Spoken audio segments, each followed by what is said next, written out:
বাড়ি থেকে খানিকটা আগায় এসে নিজের কষ্টগুলো রাস্তার এক সাইডে বসে চেয়ারে বসে বসে কাঁদতাম। কি জীবনে করলাম। হঠাৎ করে ফাহিম নামে একটা ছেলে আমার কাছে আগায় আসলো।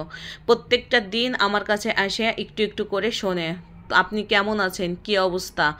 এবং আমার সব করুণ অভিনয় দেখে, আমার চোখের পানিগুলো দেখে সবাই কিন্তু বুঝতে পারে আমি খুব দুঃখী। হয় কিছু মানুষ বুঝতে পারে যে হয়তো মনে অভিনয় করতেছে, আর কিছু মানুষ আমার মতন দুঃখে যারা গড়ে উঠছে তারাই শুধু ভাবে যে হ্যাঁ, মানুষটা মনে হয় অসহায়। একদিন সাহস করে ফাহিম আমার কাছে, ঘন বৃষ্টি নামতেছে, একসাথেই ও বাড়িতে ফিরতে পারতেছে না বিধায় আমার পাশে এসে দাঁড়াইলো। আমার কাছে এক কথায় দুই কথায় জিজ্ঞেস করলো, আপনার বাড়ি কোথায়, কি অবস্থা, কি দেখি। আমি ফাহিমের কাছে সমস্ত কথা নির্ভয়ে আমার জীবনের কাহিনীগুলো বলে দিলাম।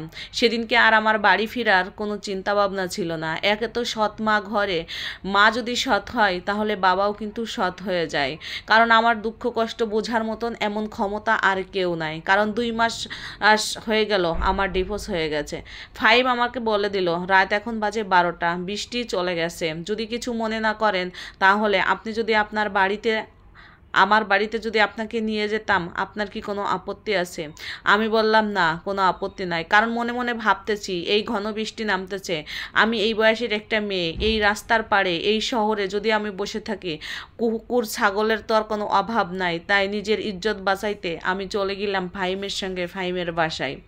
এদিকে ফাহিমের মা আমার কাছে ডেকে নিয়ে সমস্ত কিছু আমার কাছে বলল। আমি যেন আমার নিজের মায়ের মতন তার কোলে মাথা রেখে সমস্ত কথা বলে দিলাম। এর ভিতর দিয়ে যে গায়ে আমার গা গতর ভিজে গেছে, ফাহিমের মা আমাকে ওয়াশরুমে নিয়ে নিজ হাতে গোসল টোসল করে নিজের হাতে আমাকে খাওয়াই দিল।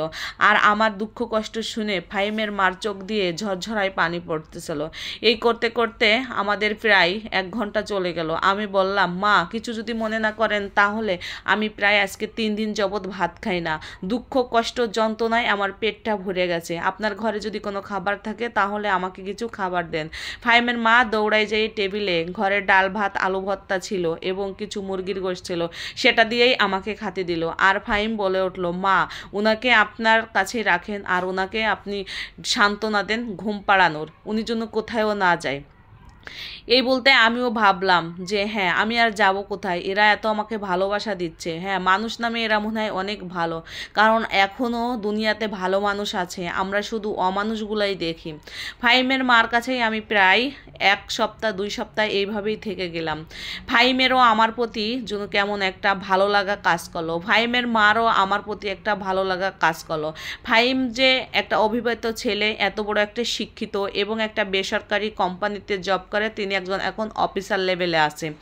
ফাহিম চাইলে কিন্তু ভালো একটা ফ্যামিলিতে বড় লোকের ঘরের মেয়ে বিয়ে করতে পারে, কিন্তু আমার কাছে সমস্ত কথা শুনছে, আমার দুনিয়াতে মা নাই। তাই আমি একজন এতিম একটা মেয়ে। তারপরে আমার একটা বিয়ে হয়েছিল, 6 বছর সংসার করার পরে সেখানে সেই স্বামীও দুনিয়া ছেড়ে চলে গেছে। তাই আমার আর যাওয়ার কোনো জায়গা নাই। সমস্ত কিছু শুনে ফাহিমের মা আমার কাছে একদিন হঠাৎ করে বলল, মা, তুমি আমার বাসায় আছো, এটা ওটা পরিচয় দিয়ে রাখছি। আসলে আমাদের সমাজের